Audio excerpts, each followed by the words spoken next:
Our concerns about this coming new year could not be any greater. In a few moments, you're going to hear from our lead team here of our first responders and Director Lambert from the state office about what we're going to try to do this year to minimize, certainly eliminate, or hope that we never have anything that happens again like last year. You know, just to reiterate it, 6 people died. 36 people were severely injured. 17 were in intensive care. 36 went to the hospital. Those people have been scarred forever. Those families have been changed forever. You know, it's one thing to have, from my standpoint, a memory of something like that. As tragic as it was, as horrific as it was, those people are still living with it and will continue to do so. That's something we never thought would happen, and we certainly never want to have happen again, which is why we're here today and assembled. And so from a leadership standpoint, I've really wrestled about what's the message? How do we convince people that this is no longer cultural practice? I know the cultural practices. There are illegal fireworks that you can set off and do, but there's nothing cultural or legal about aerial fireworks. And the potential for widespread damage and death and severe injury is very real, as we all witnessed. So we're here today to somewhat beg, somewhat plead, to try to influence people to the best of our ability. At the same time, talk about the laws that we've changed and what we plan on doing about that, because we cannot tolerate that ever again. There will be no excuse. There's no understanding. There should be no accident like we all experienced last year, and especially those people who suffered and died from it. So we're going to do our very best, and with that I want to bring up Chief Vanek. But I don't know if there's been a time since I've been in office in 5 years where we've conducted a more serious press conference to try to urge the public to work with us, to understand this, and to not use illegal fireworks on New Year's Eve. So with that, I want to bring up Chief Vanek.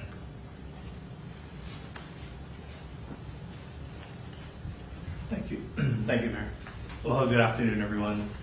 The Honolulu Police Department is fully committed to using every tool provided under this new law to strengthen enforcement this New Year's Eve. This is because we want to do everything in our power to prevent a tragedy like the one that happened in Aliumanu last year from ever happening again. But no matter how many officers we have out in the public enforcing, what we really need is your partnership, the community's partnership.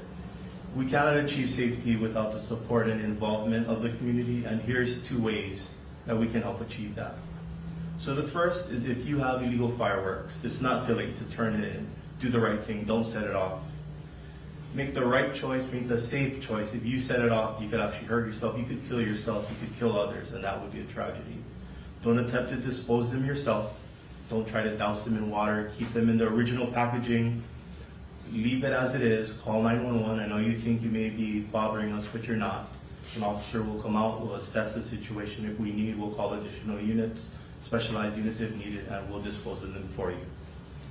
The second thing to do is report illegal fireworks. Now, I want to give you some numbers. So far this year, there were 232 violations from Thanksgiving to the end of this past weekend. That's compared to over 1,200 violations last year. So what that means is, earlier this year, there was a call to action for people to not use illegal fireworks. For those of you who have heard that call for action, thank you. 232 compared to over 1,200 last year, people are listening. So for those of you who are doing your part, thank you very much. But we still have 232 violations, so there are still those who are not heeding the warning.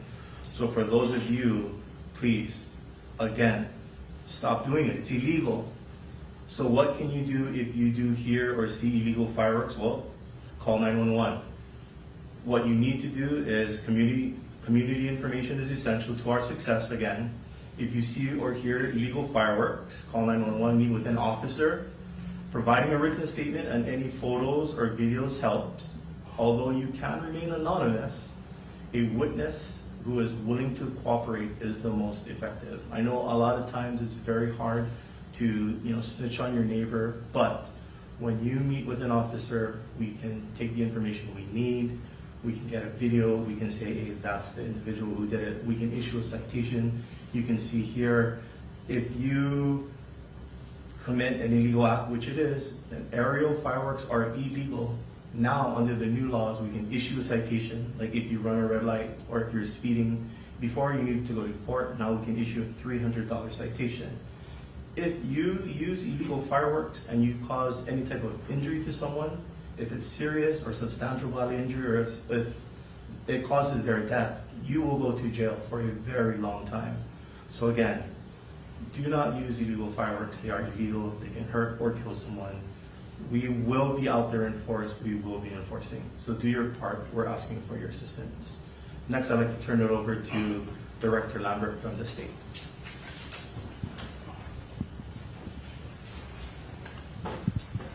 Good afternoon, everyone. Thank you for covering this. It's very important. You know, throughout this season, we've tried our best to warn and educate.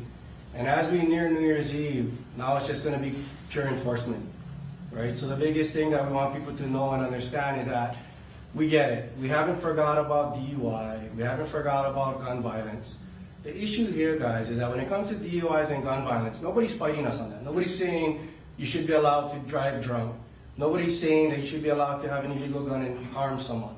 The issue that we're having is there's still this belief that fireworks is somewhat pseudo-legal. And it ain't, right? The stakes are higher. We had a family that was just obliterated. You know, and to me this hits home because one of the victims, 3 years old, same age as my daughter. I just celebrated my daughter's 4th birthday, and I got to enjoy her blow out a candle. That family had that taken from them because they made the poor decision to celebrate with fireworks. Don't be that family, right? If you guys want to exchange your family's safety for fireworks, then I don't know what to tell you because it's going to be devastating and it's something that you're going to live with. So when you guys decide to light off stuff New Year's Eve, just know that you guys may be choosing to light off an aerial and trading in a candle that year for that family member that dies. Like I said, there's no nice way to say this, guys. It's not funny. It's not cultural. It's not, oh, minor. This guy's coming up here talking all big. We do not want your families to be devastated. Worse yet, devastating someone else's family who was trying to follow the law. That's what makes me mad, is that you don't see none of this at my house, but yet my family has to worry about an errant firework. My family has to worry about something falling on the roof and starting a fire, right?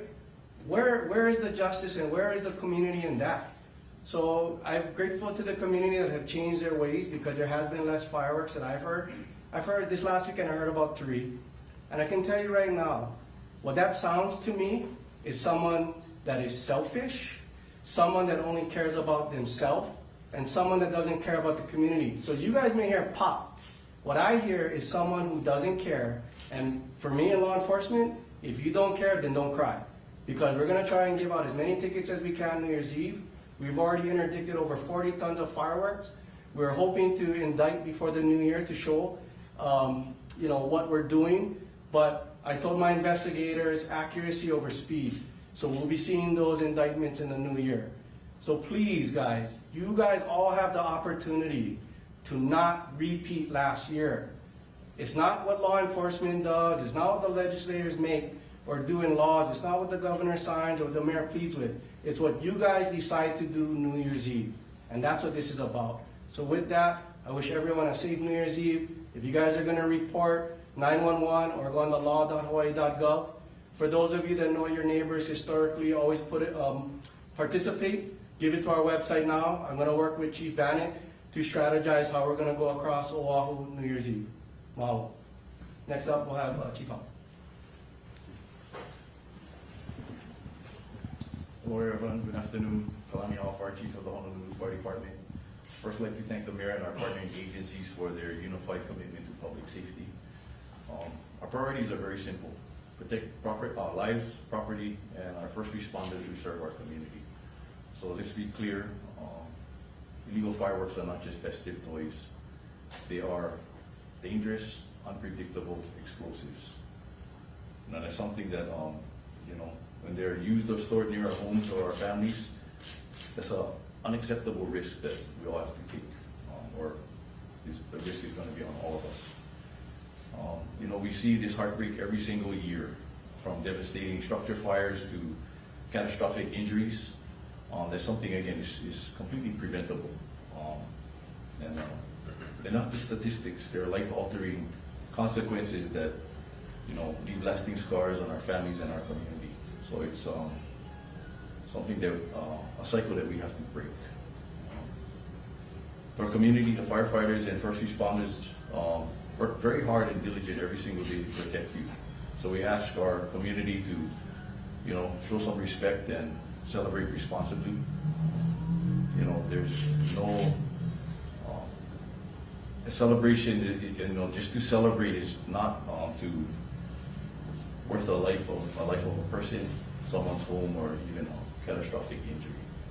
So we urge everyone to leave our techniques to the professionals, and we have several permitted safe displays around the island that will be taking place at midnight. We have out in in Kaolina, at Waikai and Ewa Beach, and also in Waikiki. So again, on behalf of the Honolulu Fire Department, we'd like to wish everyone a safe and happy holidays, and I'd like to call Director Island to the podium.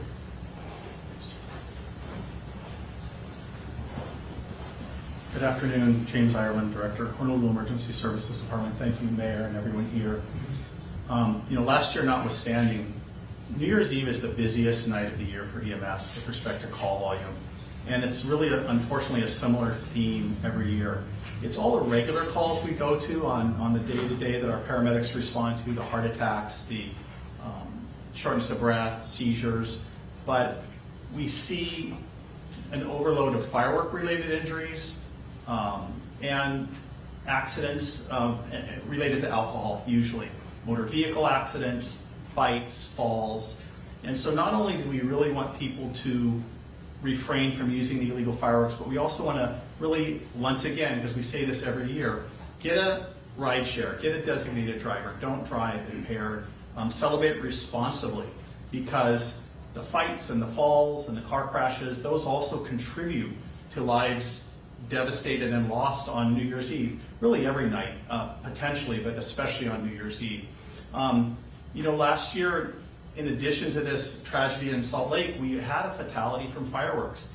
And when I look back the previous 10 years, pretty much every New Year's Eve, we have someone with a devastating hand injury, either losing their hand or losing their fingers to a illegal explosive that they're holding and they try to throw. Oftentimes when they've been drinking and having, partying, they lose their hands or fingers, which are permanent injuries. Almost every year, somebody has been hit with an errant aerial, sometimes losing an eye, getting burned. So the injuries are real. They're injuries we see every year. We've also, as everyone knows, had a record number of traffic-related fatalities this year. And that enough is enough with that as well. And I really hope people heed our warnings and get a designated driver, get a ride share, so they can get home safely and we don't have any traffic fatalities this New Year's Eve.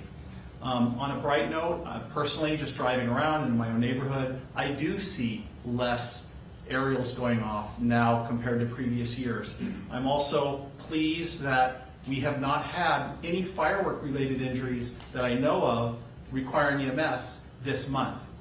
And in previous years, we did have injuries leading up to New Year's. So I'm hoping that is a foretelling of a good New Year's, a safe New Year's. But we'll see. But from the law enforcement and the EMS and first responder fire department standpoint, we can only do so much. We can only get up here and say so much. We can only warn so much. The penalties speak for themselves, I think, and they're quite severe. But more so, as to Chief Howe said, is you're devastating and ruining your own life, someone else's life, and maybe even a child. So have fun on New Year's Eve, but please be careful.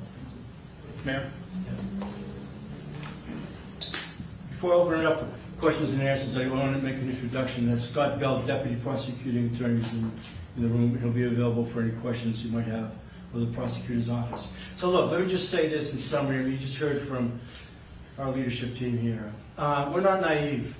When I hear Mike Lambert talk about the fact that they confiscated more than 40 tons at the docks, that tells me there's a lot more.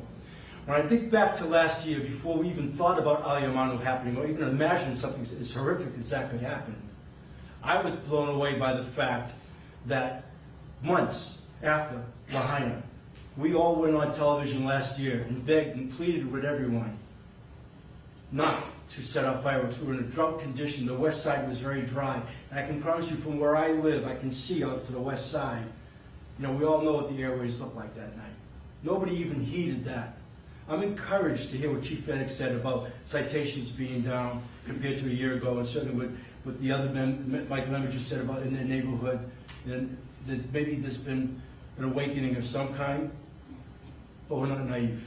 And that's where the enforcement comes in. One of the things that Chief Fennick didn't talk about was we've asked the police department to use extensive use of drones this year as well, and we will have a lot of drone activity out there to complement our enforcement. And we're also asking people, look, the thing about aerial fireworks, beyond what we've just talked about, losing hands and lives and personal injury to your family and all kinds of horrific things, also have the potential to do widespread damage.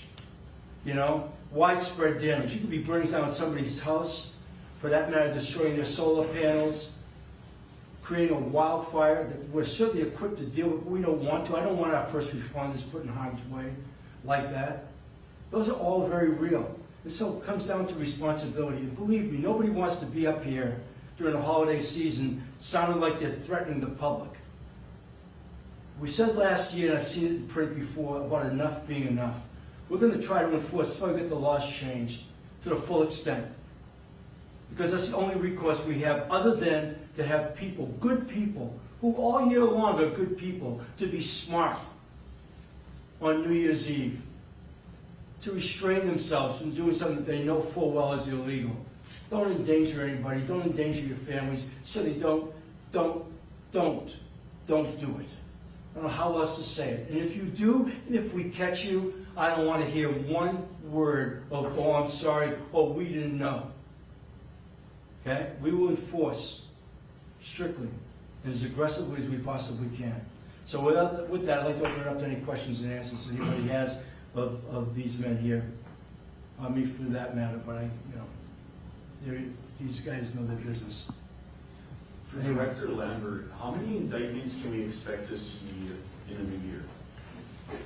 I don't want to disclose, but there are multiple, and those investigations are sprawling, meaning that we've started off with one person in a network, and now it's beginning to extend. So that's where the indictments are getting pushed back, because the web is getting bigger and bigger. So once we do file charges, we would make that available to the media.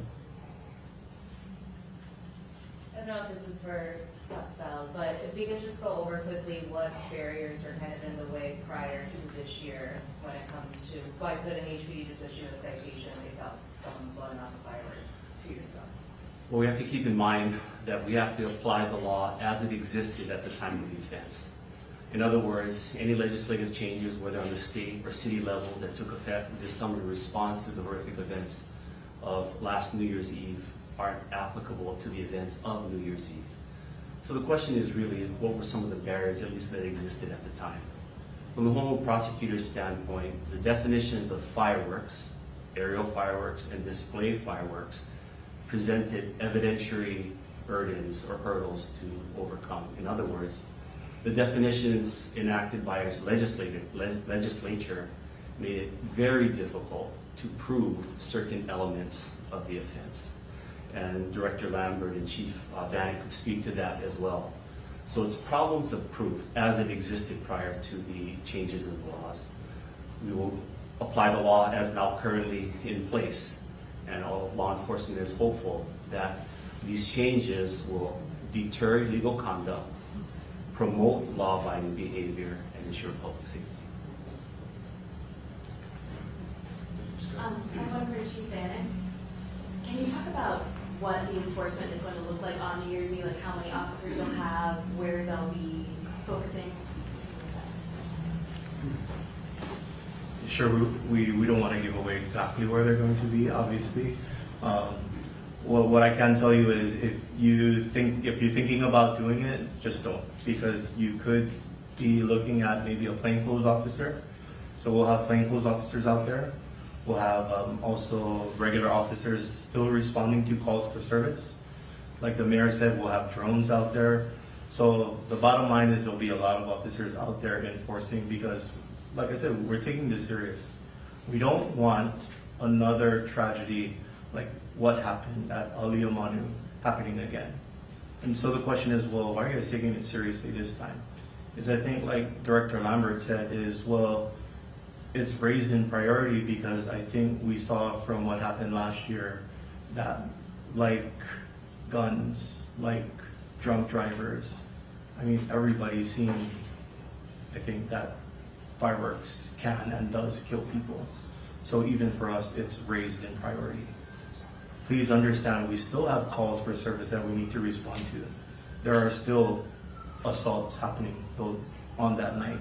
There are still motor vehicle collisions. There are still, when EMS says that's the busiest night of the year, I mean, we co-respond to a lot of those as police officers. So we're still going from case to case to case. But when someone gets injured and HFD goes or EMS goes to a fireworks call for service, we're going to prioritize those as well. And if when we go there, there is someone that is involved in one of these incidents where they set off a firework, I'm pretty sure that someone's going to say, hey, that's the guy over there that did it. Believe you me, we're going to take action and we're going to make a case, we're going to arrest you, and you're going to probably go to jail for a very long time. So. What is the status of the investigation for Ali Amaya? Is anybody been charged? Will it be going to trial anytime soon? So the question is the status of the investigation of the events at 4144 Kealka Drive. Yes. So as a division chief at the Homeland Prosecutor's Office, I'm overseeing the Homeland Prosecutor's Office investigation into the events of that evening. Working collaboratively with the Homeland Police Department, my office has looked at all evidence amassed by law enforcement investigators. This includes scores of interviews, gigabytes of electronic data, and other information. As we look at this case, I'd like to just remind you of a couple of principles that are really important, and Director Lambert touched upon it. As a general matter, it's the prosecutor's discretion of who to charge, when to charge, and what charges to bring. Generally, we don't foreshadow or give a heads up of when we're going to charge for obvious reasons, to avoid the flight of the suspects, intimidation of witnesses, and the destruction of evidence. I can say that the investigation is ongoing. Working collaboratively with the investigator headed by HP's homicide detail, the prosecution has amassed an incredible amount of information. Once the investigation is complete, we'll apply it to the law as it existed on December 31, 2024, not as written currently, and bring all charges, the most severe ones, that can be proven in court beyond a reasonable doubt. What is the most severe charge? Homicide? Or? I'm not going to disclose that right now, but in response to perhaps what you're thinking is what is the status of the investigation? While we don't disclose sources and what we know, I can say, as a general matter, what we have found to be shocking, if not startling, is the refusal to cooperate by the family, friends, and acquaintances of the deceased and the injured. Surely under circumstances such as this, any fair-minded person would be willing to cooperate. But what we have seen is lack of cooperation, half-truths, misinformation, and complete information that's contradicted by the reliable facts. So those have been stumbling blocks, but not insurmountable ones to this prosecution. The refusal to cooperate by those with direct knowledge of the offense. And is anybody incarcerated currently for this? No. While arrests have been made, they have been released pending investigation. And it'll be the time of the prosecution's choosing when the charges are brought.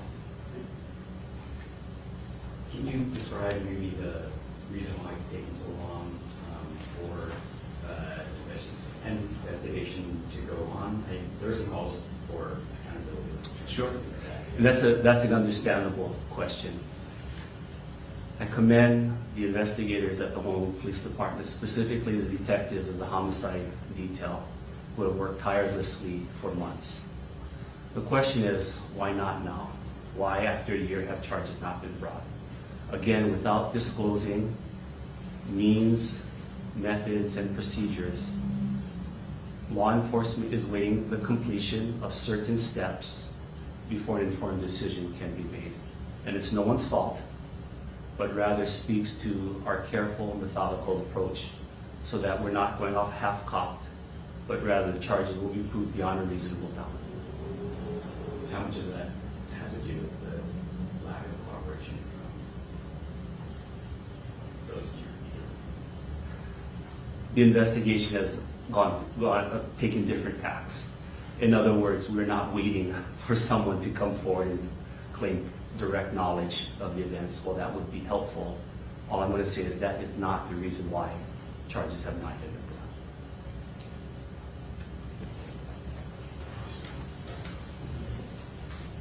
Anyone else? Okay. Well, I just want to thank you again for being here.